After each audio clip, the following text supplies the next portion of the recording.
You told me that transport matters to you, and that's why this Welsh Government is investing £800 million in new trains, modern, reliable trains, transforming rail journeys across Wales.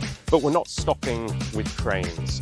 The bus bill will provide us with the power to enable us to put together a network and a timetable across all communities that ensures that bus services meet the needs of passengers. And we're making it easier than ever to pay for your journey with simple, flexible, pay-as-you-go ticketing, giving you the freedom to travel when you want, how you want, without the hassle. Good roads keep our communities connected. We are investing millions of pounds to fix potholes and to improve road surfaces so that your journeys are safer, smoother and more reliable. Everyone should be able to go where they need to go, and that's whether you're using a wheelchair, pushing a pram, carrying your luggage.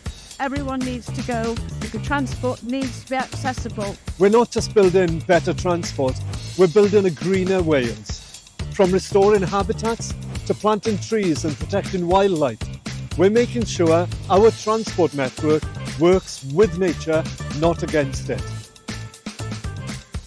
We're delivering real change, real opportunities and real results for you. Better transport for a better Wales.